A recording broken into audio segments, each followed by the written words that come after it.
Bismillahirrahmanirrahim. Assalamualaikum warahmatullahi wabarakatuh. Hari ini kita akan belajar tekanan. Materinya masih sama dengan yang kemarin. Ini saya perbaiki di suaranya. Oke, kita awali dulu dengan konsep dari tekanannya ya. Kalau misalkan kalian memungkinkan di rumah, silahkan kalian siapkan lilin mainan dan bentuk menjadi kubus seperti yang digambar.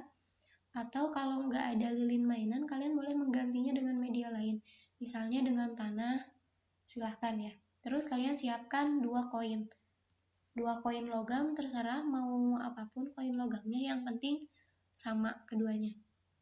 Oke, percobaan pertama, coba kalian bentuk posisi koinnya seperti ini, seperti gambar A dan gambar B. Yang gambar A ini koinnya diletakkan secara vertikal, yang gambar B ini koinnya diletakkan secara horizontal. Lalu kalian berikan gaya yang sama terhadap gambar A dan gambar B, atau terhadap koin A dan terhadap koin B. Kira-kira apa yang terjadi? Efeknya kayak gimana? Kalau yang di gambar A, koin A efeknya gimana? Kalau yang di B gimana? Lebih dalam apa enggak gitu? Oke. Lebih dalam ya tentunya. Kenapa kira-kira? Kenapa yang di A itu bisa lebih dalam dari yang di B efeknya? Iya, karena ada perbedaan luas sentuhnya ya ini. Kalau yang di gambar A ini kan luas sentuhnya kecil dibandingkan dengan yang B. Makanya ketika dikasih gaya yang sama, dia akan lebih dalam gitu daripada yang gambar B ini, daripada yang koin B. Oke. Percobaan kedua, kita coba posisinya disamakan ya antara A dan B, terserah kalian, mau keduanya vertikal silahkan, mau kedua-duanya horizontal juga silahkan. Lalu kalian kasih gaya yang berbeda. Misalkan di A kalian kasih gaya lebih besar daripada di B. Berapapun itu ya, pokoknya yang di A lebih besar daripada yang di B. Kira-kira apa yang terjadi? Efeknya kayak gimana? Lebih dalam yang di A atau di B? Iya, efeknya lebih dalam yang di A. Kenapa? Karena gayanya lebih besar di A daripada di B. Kalau kita masukkan ke dalam sebuah tabel, maka seperti ini ya. Tadi ini percobaan pertama, tabelnya yang bawah ini, gayanya kita kasih gaya yang sama, tapi luas sentuhnya berbeda. Yang gambar A, tadi kan luas sentuhnya lebih kecil ya. Efeknya kayak gimana? Lebih dalam. Nah, lebih dalam ini mengindikasikan bahwa tekanannya besar.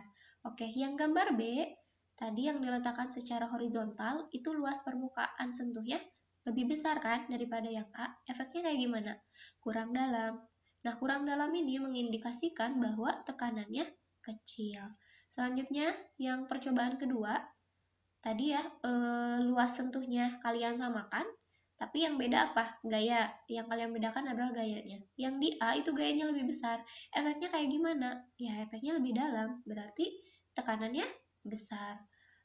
Kalau yang B gimana? Gayanya lebih kecil. Efeknya gimana? Kurang dalam. Berarti tekanannya kecil. Nah, dari sini kita punya dua hubungan ya dari percobaan kalian tadi. Yang pertama, hubungan antara P dengan A, atau hubungan antara tekanan dengan luas sentuh, dan hubungan antara tekanan dan gaya. Kira-kira nih menurut kalian, ketika gayanya besar, tekanannya besar, dan ketika gayanya kecil, tekanannya kecil, itu hubungannya berbanding lurus atau terbalik? Oke, berbanding lurus. Kalau yang ini satu lagi, ketika luasnya kecil, tekanannya besar. Ketika luasnya besar, tekanannya kecil, berarti berbanding lurus atau terbalik? Iya, berbanding terbalik. Nah, kalau gitu, kita bisa dong memasukkannya ke dalam sebuah persamaan matematis. Gimana caranya? Masih ingat nggak? Iya. Nah, kayak gini ya nulisnya. P sama dengan F per A, di mana P ini tadi gimana? Berbanding lurus dengan F, dan P berbanding terbalik dengan A. Seandainya P berbanding terbalik dengan A dan seandainya P berbanding lurus dengan A dan berbanding terbalik dengan F, gimana persamaannya? Iya, jadi P sama dengan A per F. Oke. P itu tekanan, satuannya Newton per meter kuadrat atau Newton per meter persegi, atau kalian bisa menuliskannya juga menjadi Pascal ya. F ini gaya, satuannya Newton. A ini luas permukaan sentuh, satuannya meter kuadrat. Nah, sekarang tekanan pada zat padat. Misalkan nih, ada sebuah kasus. Pada zat padat, bagaimana sih membuat tekanannya beda, tapi gaya yang dikeluarkannya sama? Gimana coba? Contohnya nih, pada pisau ini. Misalkan ada pisau tumpul ya, yang ujungnya tidak seruncing, ini, kira-kira akan menghasilkan tekanan yang besar atau yang kecil? Iya, akan menghasilkan tekanan yang kecil, karena si luas permukaan yang bawah ininya nih, besar kan? Berarti ketika kita memotong sayuran misalkan, mudah atau enggak? Mudah atau susah? Iya, bakal susah ya. Biasanya yang dilakukan kayak gimana kalau misalkan ininya udah nggak tajam lagi? Ya diasah ya. Diasah itu kegunaannya buat apa sih? Untuk memperkecil luas permukaan. Kalau luas permukaannya kecil, tekanannya besar sehingga akan memudahkan dalam proses memotong sayuran misalkan kayak gitu ya. Jadi gimana caranya tadi? Ya, dengan memperkecil luas permukaan. Oke. Nah, ini ada contoh ya, sebuah contoh. Diketahui, misalkan gayanya sama, F1 dan F2-nya itu 100 Newton, luas permukaannya yang beda. Luas permukaan pertama itu 1 meter kuadrat, luas permukaan yang kedua 2 meter kuadrat. Manakah tekanan yang lebih besar? Ayo, ini gampang ya. 1, 2, 3. Oke. Jadi kita tinggal masukkan aja persamaan matematisnya, P sama dengan F per A. Oke, F-nya itu kan 100 dibagi 1 sama dengan 100 Newton per meter kuadrat atau 100 Pascal. Yang kedua juga sama ya, 100 dibagi 2 berarti kan hasilnya berapa? 50 Newton per meter kuadrat. Jadi P-nya berapa? 50 Pascal atau 50 Newton per meter kuadrat. Jadi besaran yang mana? Besaran yang A atau besaran yang kasus pertama atau kasus kedua? Ya, besaran kasus yang pertama. Kenapa kira-kira? Nih, F-nya kan sama, F-nya sama nih. Yang bedanya apa? Luas permukaan. Yang ini luas permukaannya lebih kecil, sehingga menghasilkan tekanan yang lebih besar dibandingkan dengan yang ini, gitu.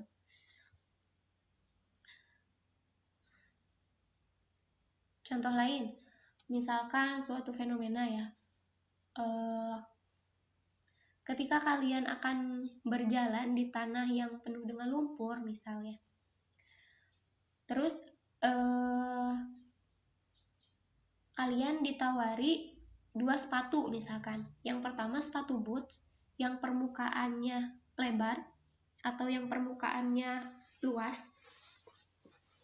Yang kedua adalah sepatu heels misalnya, yang permukaannya sangat kecil ya, seujung jari gitulah pokoknya. Kira-kira mana yang akan kalian pakai untuk memudahkan kalian berjalan di atas lumpur? Sepatu boots dengan luas permukaan yang besar atau sepatu heels dengan permukaan yang kecil? Oke, jawabannya yang mana? Oke, jawabannya adalah memakai sepatu boots. Kenapa? Karena luas permukaannya besar sehingga tekanan yang dihasilkannya kayak gimana? Iya, kecil ya. Jadi si tekanannya kecil gitu, sehingga memudahkan kalian dalam berjalan. Ini ada contoh soal sebuah balok ya. Ini baloknya satu sebenarnya, cuman beda aja posisinya. Yang ini posisi A dia disimpan seperti ini, posisi B disimpan seperti ini baloknya, ini posisi C disimpan seperti ini. Jika berat baloknya sebesar 30 Newton, berapakah tekanan yang di A, di posisi B, dan di posisi C? Coba di posisi A, luas permukaan sentuhnya yang mana aja? Ya, P dengan yang ini kan? Ini apa ini? T. Berarti nanti kalian cari luasnya itu panjang dikali tinggi gitu. Oke, saya kasih contoh satu ya yang A. Nah, tadi kan P-nya 12 cm, T-nya 3 cm, diketahui berat baloknya 30 Newton ya. Berat balok berarti sama dengan gaya baloknya. Kita langsung masukkan ke persamaannya, P sama dengan F per A. Kita masukkan F-nya 30 Newton. Nah, untuk A-nya kan 12 cm ya.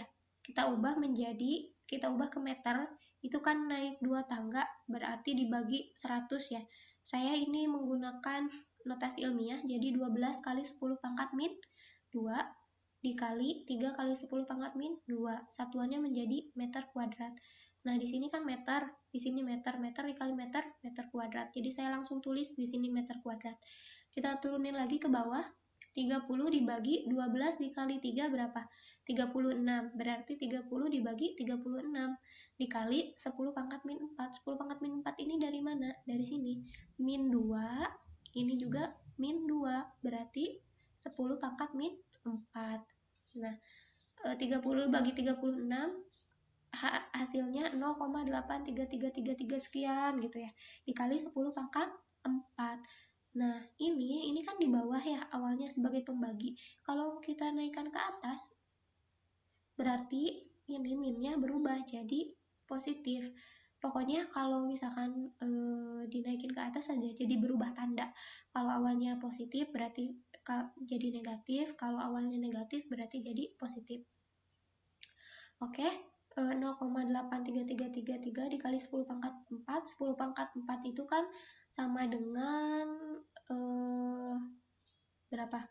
10.000 ya. Ya, berarti 0,833 sekian dikali 10.000, hasilnya berapa? 8.333,3 Newton per meter kuadrat. Nah, jadi silakan ini kalian kerjakan ya bagian B dan bagian C-nya. Coba kira-kira bagian B luas sentuhnya yang mana? Iya, yang ini ya. Ini apa ini? L. Kalau yang ini apa? Oke, ini T. Kalau yang bagian C, coba luas sentuhnya yang mana?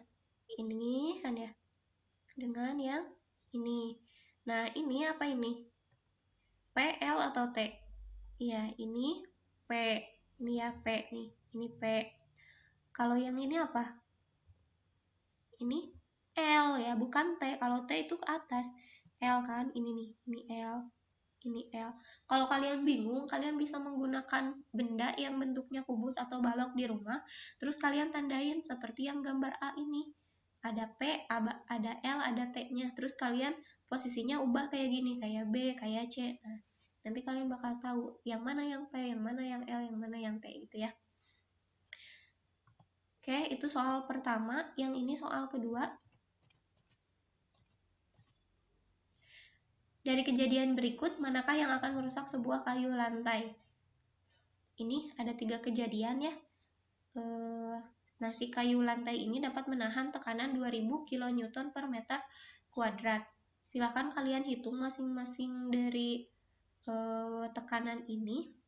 Nanti kalian bandingkan dengan tekanan yang kayu ini. Kira-kira mana yang akan merusak si kayu lantai ini gitu. Itu saja ya pembelajaran untuk pertemuan pertama. Terima kasih atas perhatiannya, selalu semangat terus belajarnya, dan selalu jaga kesehatan juga. Cukup dari saya. Wassalamualaikum warahmatullahi wabarakatuh.